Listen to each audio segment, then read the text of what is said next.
मकतूब निगारी।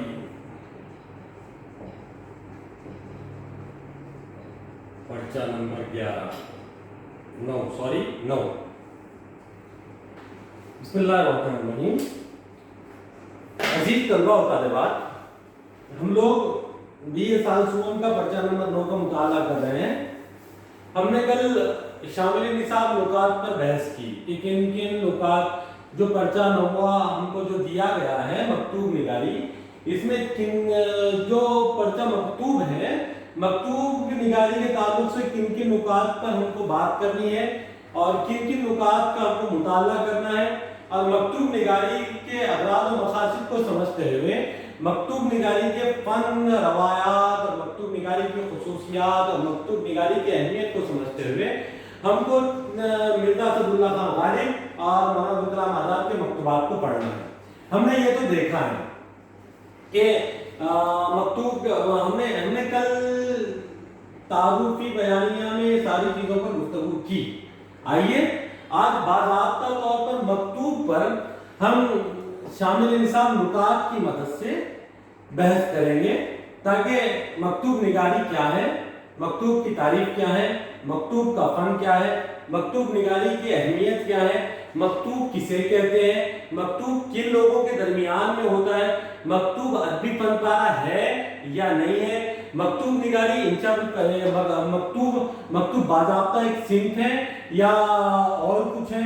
ये सारी मुबाहिस इंशाअल्लाह हम जैसे जैसे आगे बढ़ते चलेंगे वैसे वैसे इन मुबाहिस का हमारे सामने जिक्र होता रहेगा। और मकतूब निगारी की तारीख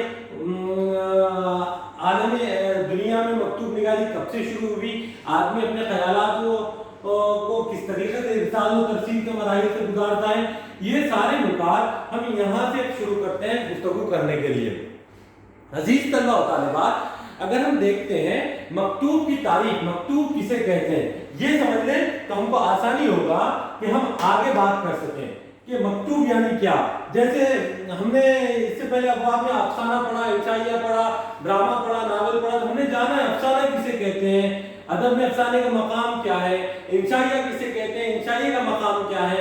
हमने और भी पढ़ा है कि नावल किसे कहते हैं, नावल की तारीफ क्या है, मफहूम क्या है, इसका मकाम क्या है। इसी तरीके से मकतूब किसे कहते हैं, आइए तारीफों के जरिए से हम मकतूब किसे कहते हैं इसे समझने की कोशिश करते हैं। लिखा है कि मकतूब के लफ्ज़ी माना लिखा गया या लिखा हुआ के हैं। मकतूब के लफ्ज़ी माना, मकतूब के लफ्ज़ी माना लिखा गया या लिखा हुआ या लिखा हुआ है। मकतूब के लफ्ज़ी माना लिखा गया या लिखा हुआ है, लेकिन आम तौर पर मकतूब इस मकतूब से मुराद खत लिया जाता है। मकतूब निगारी एक अहम सिंफ़े नसर है, बल्कि ये एक ऐसा फन है जिससे हर पढ़े लिखे का वाकिफ होना जरूरी है। लेकिन बताया जा रहा है कि मकतूब के लफ्ज़ी माना तहरीर को कहते हैं, लिखे हुए को कहते हैं, लेकिन अदबी तौर पर या मकतूब को हम आम ज़बान में खत के लिए इस्तेमाल करते थे। अब खत क्या है, जब मकतूब लिखा गया या लिखा हुआ के माने हैं, जब हम मकतूब को खत भी इस्तेमाल करते हैं। लफ्ज़ खत हमने पहले जमाने में देखा कि आज तो मोबाइल की वजह से मकतूब का लिखना, खत का लिखना मुकम्मल तौर पर खत्म हो चुका है। अब ना खत लिखे जाते हैं ना खत पढ़े जाते हैं, बल्कि खत अब किताब की जीनत होकर रह गए, यादों की जीनत होकर रह गए। आज भी कभी कभी आपके घरों में भी या हमारे घरों में भी हमने देखा है कि हमारे घर में, बल्कि मैं आज भी देखता हूँ, कोई रिवायत जिंदा है, भली आज खत की जगह चंदे की पावतियां लगी हो। हमारे पास एक हैंगर हुआ करता था तार का, और तार के हैंगर के अंदर अगर कहीं से किसी का कोई खत आ जाता, अंतरदेशी आता, खत आता या मनी ऑर्डर आती या टेलीग्राम आता, तार आता, तो उसको पढ़ा जाता और पढ़ने के बाद वो तार के अंदर लगा दिया जाता था। तो वो जो खत एक खाकी कलर का खत हुआ करता था, और एक अंतरदेशी लिफाफा जो होता था वो एक स्काई ब्लू ग्रीन शेड के अंदर हुआ करता था। ये हम लोगों ने देखा है। और मैं तो खुशकिस्मत इस बात से हूँ कि मेरी जनरेशन ने, जिस जनरेशन में हम लोग जी रहे हैं या हम जिए हैं, इस जनरेशन में खत लिखे भी हैं। मैं अपने 11वीं के पढ़ने के ज़माने में जब रहा करता था अपने शहर से दूर, तो अपने वालिद साहब को खत लिखा करता था। तो वो खत मेरी यादों के आज भी हिस्सा है, और मैं समझता हूँ हमारी जनरेशन लास्ट जनरेशन है जिसने खत लिखा होगा या खत देखा होगा। खत तो बहरहाल आज भी देखने मिल जाते हैं, लेकिन खत लिखा होगा ये आखिरी जनरेशन हमारी रही है। अब खत की जगह ईमेल ने ले ली, आज मोबाइल ने ले ली, व्हाट्सएप ने ले ली। हाँ, तो आज खत की क्या अहमियत है या उस जमाने में खत की क्या अहमियत थी, और खत होता क्या है? खत दरअसल दो आदमियों के दरमियान, एक तारीख यूं भी बयान की जाती है, दो आदमियों के दरमियान तहरीरी मरासला खत कहलाता है, या मकतूब कहलाता है। मरासला किसे कहते हैं?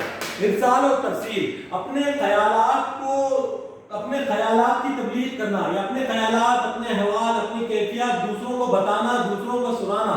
इरसाल, अपने ख्यालात, इफ्तारात, अपने मिजाज, अपनी रुदात को दूसरों के सामने पेश करना, ये मरासला कहलाता है।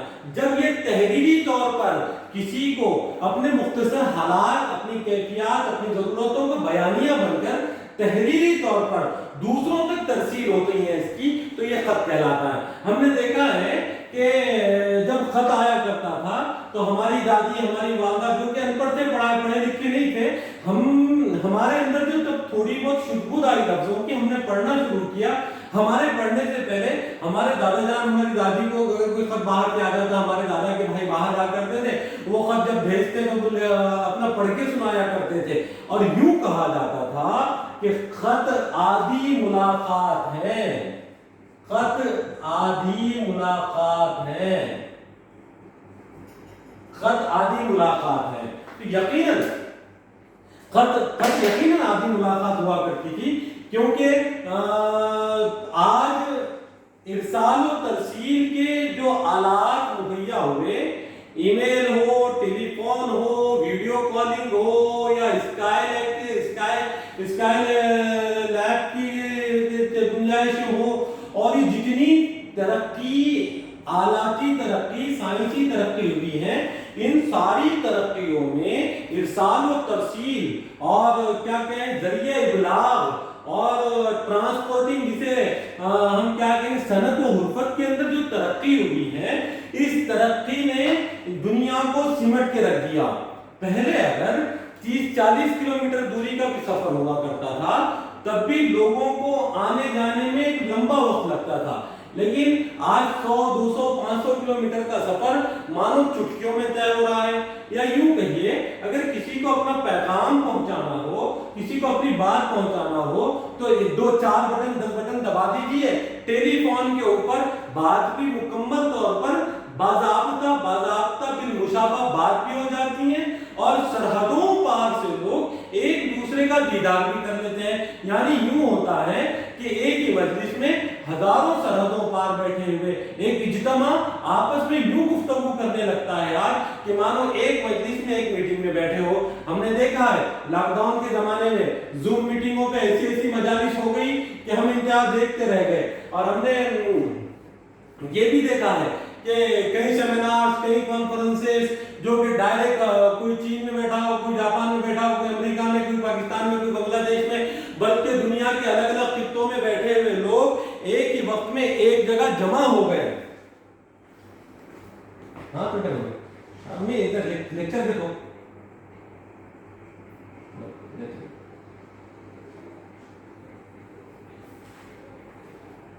तो हमने देखा कि मुख्तलिफ इलाकों के मुख्तलिफ लोग एक ही वक्त में एक जगह जमा हो गए, और एक मुकम्मल बाज़ाब्ता तौर पर राय मशवरे, यानी यूं मानो कि बिल्कुल आमने सामने बैठे हो।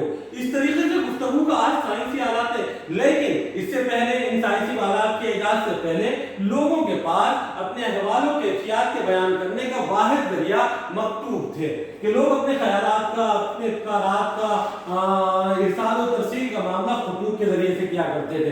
तो हमने देखा है कि हमारे दादा के भाई जब खत लिखते थे तो बड़े मजे की चीज होती थी। हमारी दादी ऐसा हमतन गोश हो जाती थी, अगर मैं आज भी वो तसव्वुर करता हूँ। अल्लाह दोनों लोगों की मग़फ़िरत करे, दोनों कब्र में आराम करना है। मैं वो तसव्वुर करता हूँ तो मैं देखता हूँ कि हमारे दादा भी बाज़ाब्ता एक बहुत ही बेहतरीन आराम चेयर पर बैठे हैं, पोस्टमैन ने खत ला कर दिया, वो अपने हाथ में खत लिया, और हमारी दादी बहुत ही दोजानू, बहुत ही फर्माबरदार बनकर सामने सर पे पल्लो डाले हुए एक बावदा खातून बहुत ही सलीक़े से और संजीदगी से सामने बैठी है, और हमारे दादा अपने छोटे भाई का खत जो कि अपने हाल अहवाल लिख रहे हैं वो पढ़ते थे। और दादा भी इतने खुश होकर और इतना यूं मानो कि किसी बिछड़े हुए की मुलाकात का एक जरिया बना हो, ऐसे तरीके से इतने तजस्सुस के साथ और इतनी दिलचस्पी के साथ और इतना मजा लेके वो खत पढ़ते थे कि यूं लगता था कि जिसके ताल्लुक से जिसने खत जो मकतूब हैं जो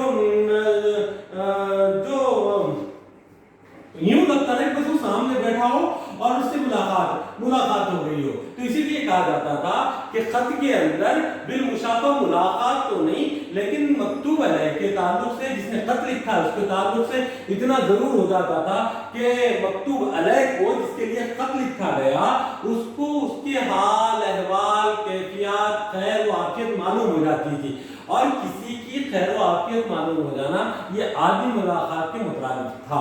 ये इसलिए उस जमाने में खत का आ जाना, हमने ये भी देखा है कि ये भी समझा कि अगर कोई खत लाल स्याही से लिखा हुआ होता, तो घर की ख़वातीन और घर के मर्दात बुरे लोग ये समझ जाते थे कि इसके अंदर कोई बुरी खबर है। तो हमने अक्सर देखा है कि चेहलुम की सीएम की दावत जब तो खत आते थे, पहले फोन तो थे नहीं, इसलिए जब खतूत के जरिए से रिश्ते अक़रबा को चेहलुम की सीएम की दावत दी जाती थी तो खत के जरिए से दी जाती थी। तो अगर किसी को इत्तला हो, मालूम हो कि भाई किसी की तरफ से हमको कुछ पैगाम आना हो, लाल स्याही से लिखा हो, तो ये समझ जाते थे कि भाई फलां के पास इन दिनों इंतकाल हुआ था, उनकी चेहलुम की दावत आई है। अगर किसी को ये बात का इल्म ही ना हो कि किसकी तरफ से खत आया है, लेकिन अगर लाल स्याही से लिखा होता तो कोहराम मच जाता कि भाई कहाँ से आया, किसने लिखा, अनपढ़ लोग थे, और ये लाल स्याही में लिखा हुआ कोई बुरी खबर है, और इतनी शदीद बेचैनी होती कि जल्द से जल्द पढ़ाया जाए। इस ताल्लुक से एक कहानी भी पढ़ी होगी, कहानी भी हमने एक टीवी ड्रामा भी आया था कि लाल भुजक्कड़ बोलकर, कि वो पोस्टमैन था और गांव के अंदर उतना ही एक होशियार आदमी था और गांव सारा अनपढ़ों का था, और वो खत भी लाता था गांव के अंदर और लोगों को पढ़ के भी सुनाता था, और लोग अच्छी खबर रही तो उसको कुछ इनाम भी दे दिया करते थे। ये गांव का देहातों का माहौल था। एक मरतबा यूं हुआ कि एक खत आया गांव के अंदर और वो लिखा हुआ था लाल स्याही से। अब जैसे खत पढ़ निकलना था और जिसके घर पे पहुंचाना था उसको पहुंचाने के बाद कोहराम मच गया, रोने लगे। तो वो सब लोगों ने कहा कि भाई पढ़ के सुनाइए, वो उसको भी पढ़ना नहीं आता था, सब सारा गांव रोने लगा। और असल कोई शख्स वहां पर आया और कहने लगा भाई ये पोस्टमैन को पढ़ने में आया नहीं बल्कि अंग्रेजी में लिखा हुआ खत है। यानी इस तरीके से मासूमियत थी, लेकिन खुतूत तहरीरी अंदाज और तकल्लुमी अंदाज, पहले जाहिरी खत का जाहिरी अंदाज, लाल स्याही से लिखा हुआ, काली स्याही से लिखा हुआ और नीली स्याही से लिखा हुआ, तो ये बताता था कि इसके अंदर पैगाम क्या है। फिर उसके अंदर जब पैगाम भी हो तो पैगाम के भी अलग अलग माने होते। बहरहाल खत क्या है, खत की तारीफ अगर बयान की जाए तो हम ये कह सकते हैं कि दो आदमियों के दरमियान तहरीरी मुरासला खत कहलाता है या मकतूब कहलाता है। यानी दो आदमियों के दरमियान तहरीरी तौर पर की गई गुफ्तगू, एक मकाम से दूसरे मकाम पर पहुंचाई गई गुफ्तगू, ये खत कहलाती है। तो ये बात मुसल्लम है कि खत के माना, खत की तारीफ हम इस तरीके से बयान कर सकते हैं।